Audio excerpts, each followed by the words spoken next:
Orang itu belum tahu biogas itu apa sih. Bahkan di Cina itu untuk limbah dari jerambi padi itu bisa bisa menerangi satu kecamatan. Mereka itu setiap rumah punya septic tanknya itu sudah dipakai biogas. Ya. Nah, kenapa di Indonesia belum?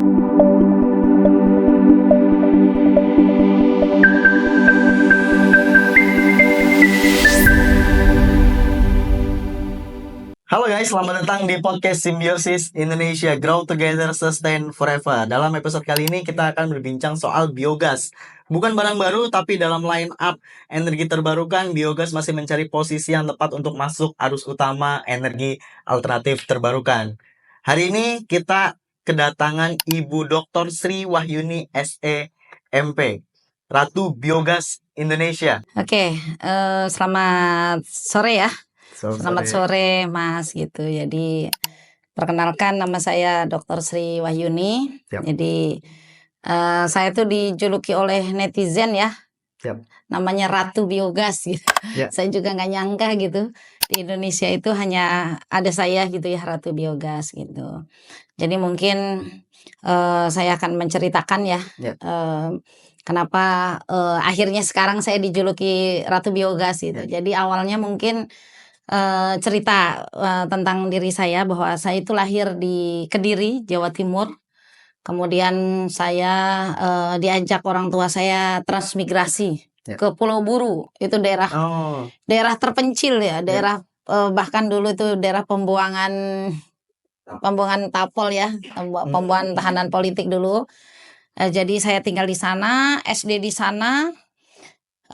Jadi selama di Pulau Buru itu kami memang hidup tanpa listrik. Jadi saya dulu dari sekolah SMP itu kami hidup tanpa listrik. Kita pakai mengandalkan minyak tanah, kayu bakar seperti itu. Nah, setelah itu saya pindah sekolah ke Ambon, sekolah pertanian ke Ambon. Kemudian saya dapat PMDK kuliah di IPB, di Institut Pertanian Bogor. Jadi sekolah saya itu dari sekolah D3 sampai S3 saya di IPB, di Institut Pertanian Bogor. Bahkan di Pulau Buru itu, di tempat saya itu sampai sekarang itu 25 tahun itu baru ada listrik. Kemudian masih tergantung masak itu oleh kayu bakar sama minyak tanah. Nah, dari ide itulah saya waktu itu pernah menjadi PNS ya, saya di Laboratorium Teknologi Hasil Peternakan di Fakultas Peternakan IPB. Itu saya membantu dosen senior saya untuk mengembangkan biogas ini sebetulnya kayak gitu. Jadi akhirnya biogas itu 2008 saya mengundurkan diri dari pegawai negeri. Akhirnya saya berkonsen ya untuk membuka usaha tentang produksi dan distributor biogas. Nah, akhirnya 2008 saya tetap menjadi akademisi juga. Saya 2008 itu saya masuk menjadi dosen. Sekarang saya menjadi dosen pasca sarjana di Universitas Pakuan, dan saya juga sampai sekarang masih menjadi dosen guest lecture di Institut Pertanian Bogor. Jadi aktivitasnya seperti itu. Gitu. Nah, untuk pengembangan biogas itu kami sudah mengembangkan biogas tuh 380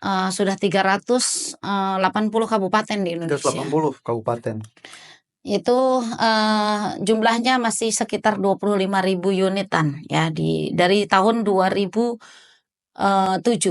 Dari seperti 2007. Itu ya.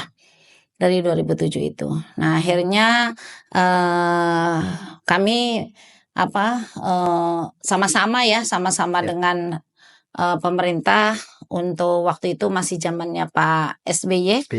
Dan waktu itu ada namanya anggaran energi kecil pedesaan. Nah, itu namanya ada dana khusus untuk dana DAK khusus energi kecil pedesaan. Nah, setelah itu nggak ada lagi. Nah, itu sebetulnya dulu cukup bagus ya. Berhenti di pemerintah SBY. Berhenti di pemerintah di SBY. Nah, itulah mungkin untuk ke depan kita pengen lah atau ini kan gitu. Ibu aktif sebagai akademisi di Universitas Pakuan, dari 2007 juga menjabat sebagai direktur PT Swen Inovasi Transfer. Ya. Dari 2007, Bu. Gimana nih, Bu, perkembangan biogas? Kemudian untuk bisa masuk sebagai sumber energi alternatif yang bisa diandalin untuk multisektor. Ya.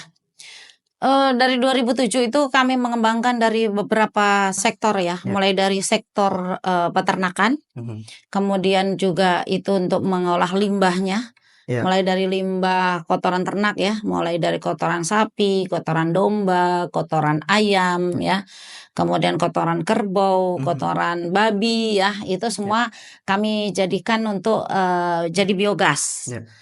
Nah, kemudian dari sektor sampah.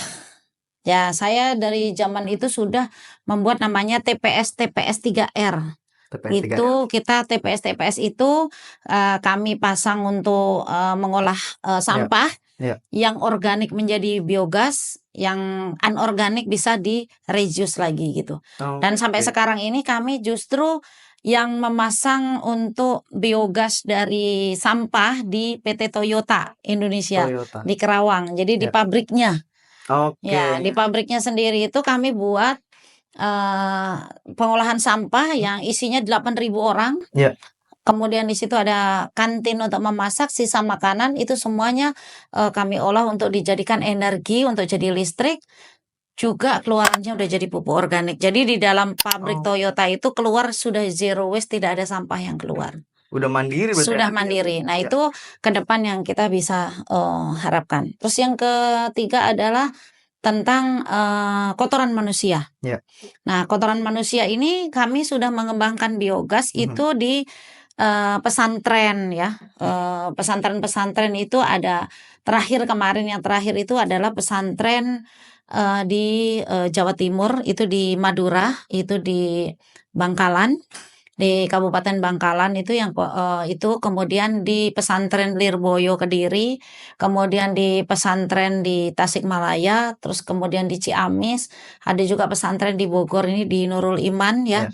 Kemudian ada juga sekolahan SMA yang sudah menggunakan biogas dari kotoran manusia. Sekolahan. Jadi dan rumah tangga, sebetulnya rumah tangga ini saya baru menyontohkan di tempat saya. Saya tuh udah masang biogas dari kotoran manusia ini dari tahun 2010. Ya, dari 2010 sampai sekarang berarti sudah 15 tahun. Itu harus tanpa harus menyedot WC. Dan gasnya bisa dimanfaatkan untuk memasak, bisa mengurangi dari LPG. Nah, itu jadi aktivitas tadi mulai dari kita mengolah limbah ternak maupun limbah industri seperti punya peternakan yang besar. Kemudian juga bisa dari sisa dari limbah pertanian, misalkan dari eceng gondok. Itu juga bisa, kemudian dari jerami padi itu juga bisa dijadikan biogas. Limbah organik. Bahkan di Cina itu untuk limbah dari jerami padi itu bisa bisa menerangi 1 kecamatan. Di Cina. Skalanya besar. Skalanya di besar ya. Tapi di Indonesia belum tergugah sampai ke sana gitu loh. Padahal kita limbah dari limbah dari jerami padi itu kan banyak banget gitu ya di Indonesia gitu. Nah, itu yang bisa di ini. Nah, tapi yang sekarang juga ada limbah industri dari limbah dari tahu. Nah, kami juga sudah sering memasang limbah tahu, itu baik dari limbah tahu di Bandung kan ada ya.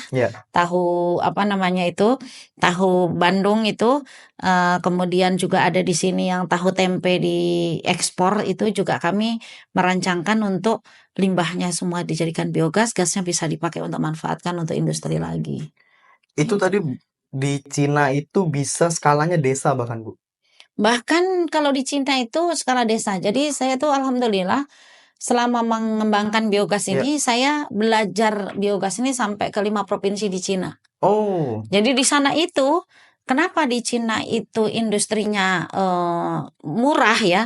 Barang-barang di sana murah karena mereka tidak menggunakan energi fosil. Sudah minim mereka minim. Mereka itu setiap rumah punya septic-tanknya itu sudah dipakai biogas. Nah, kenapa di Indonesia belum gitu ya? Saya juga jadi pertanyaan kemarin.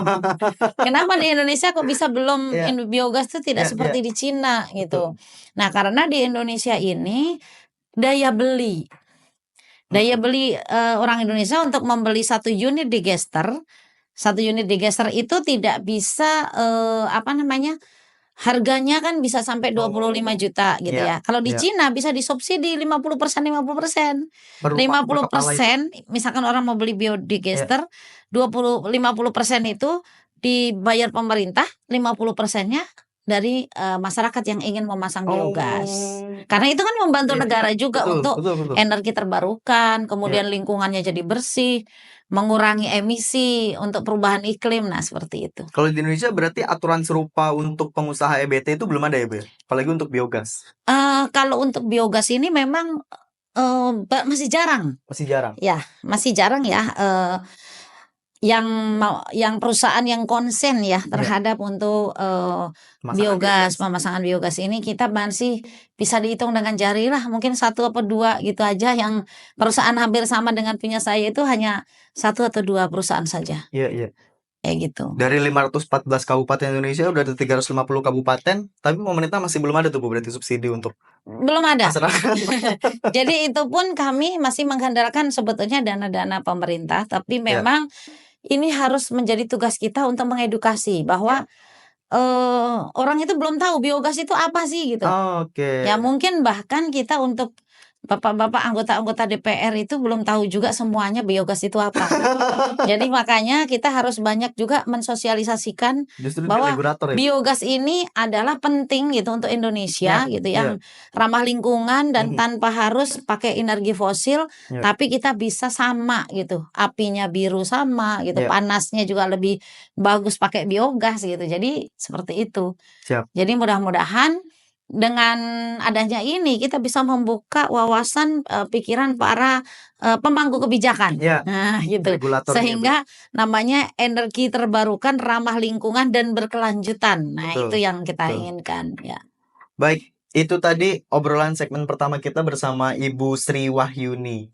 Jadi sebetulnya edukasi ini bukan hanya untuk masyarakat. Kita kan kalau bicara lingkungan kadang para aktivis lingkungan itu bentuknya adalah bahwa kami berusaha untuk mengedukasi masyarakat, tapi khusus bersama Ibu Sri Wahyuni tadi ada satu sektor yang kita lupa, bahwa pemerintah juga sebagai regulator perlu untuk diedukasi soal biogas. Jangan kemana-mana, stay tune untuk lanjut di segmen 2 nanti, masih di podcast Simbiosis Indonesia, Grow Together Sustain Forever.